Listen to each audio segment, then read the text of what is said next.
Josh, what did you think about this Alabama-Texas A&M game going into it? You'd seen these teams this year up close and in person. Did you have A&M as maybe the team to beat here, or did you kind of see it as a coin toss, a coin flip?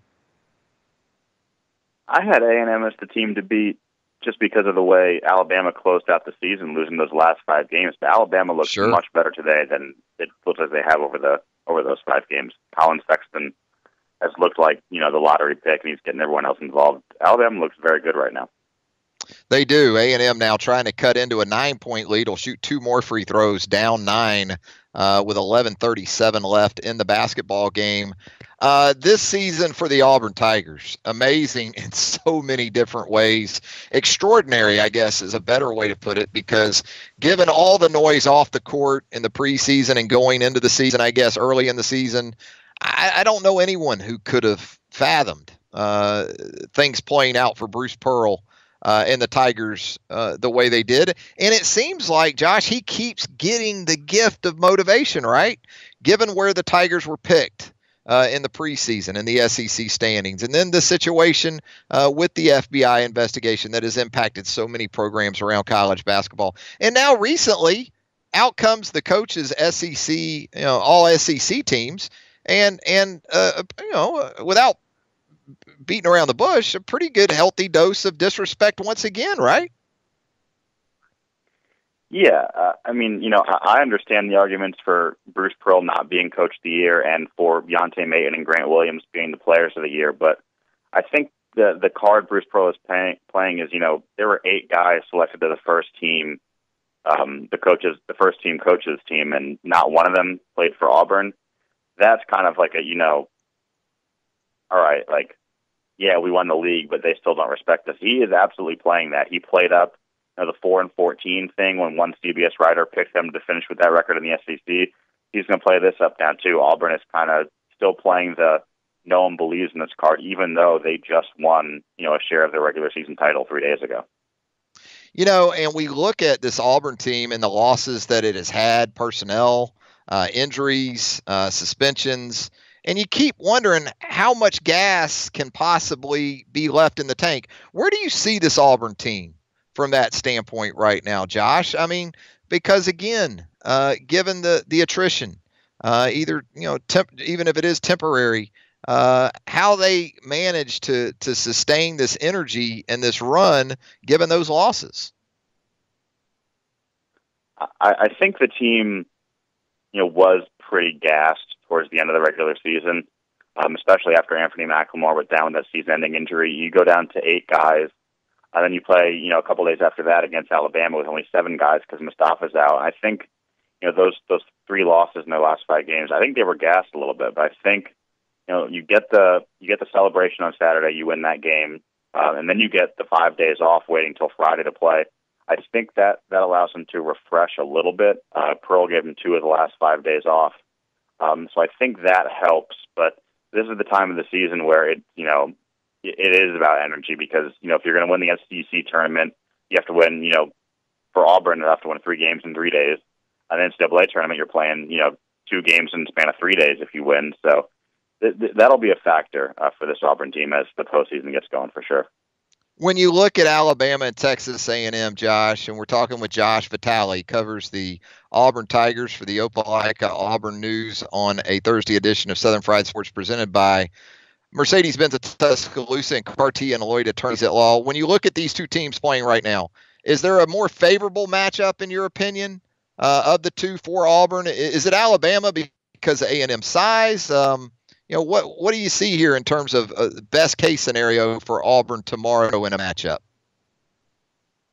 It actually, on paper, it does seem like Alabama's a better matchup, like you said, just because Texas A&M has that huge size inside. Auburn just can't match up with that. It struggled to do it, when the team was met on February 7th, and Auburn had Anthony McLemore in that game. Playing Robert Williams and Tyler Davis without him would be, a lot of trouble. Obviously, Alabama is very talented. Bruce Pearl said all season that he thinks they're one of the 3 most talented teams in the SEC as far as just physical talent. I think that's a better matchup for Auburn, but I'm one of those guys who does think there's an advantage to, having played a game in the tournament.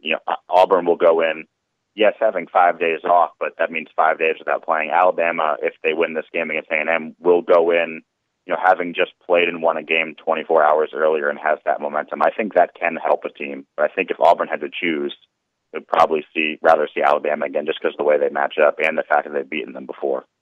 And given the way the Aggies are absolutely dominating the boards today, I think maybe Alabama would have rather seen Auburn today than even Texas A&M. 17 second chance points for A&M in this game now compared to just 4 for Alabama. And that goes back to dominance on the glass, especially on the offensive end for the Aggies. Let's talk some football, Josh, as the Auburn Tigers underway with spring drills down on the plains. The quarterback position, even if you return a 3-year starter, it's always a hot topic. Let's talk about it from the standpoint, though, of more of a backup for Jarrett Stidham. And it sounds like Malik Willis, the sophomore to be, is impressing a few people with his play down there. Yeah, it seems like for the first time in a while that there is no question about Auburn's quarterback depth chart. Jarrett Stidham is the starter. It sounds like Malik Willis is the backup, and Joey Gatewood is, the early enrollee freshman, just kind of learning the ropes right now. Auburn was really impressed with Malik Willis all of last year.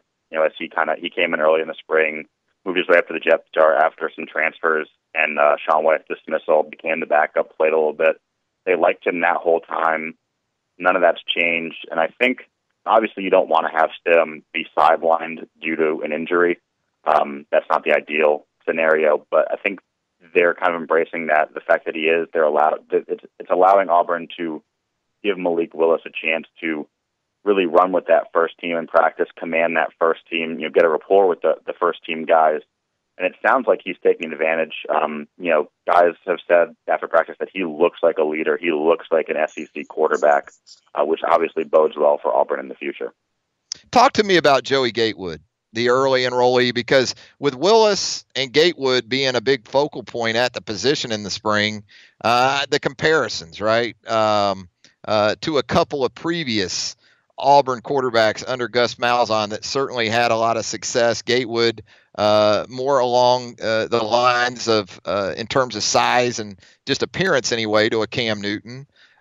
Nick Marshall, I guess, comes to mind more, especially when you consider the same number that he and Malik Willis wear there at Auburn. What about Gatewood, though?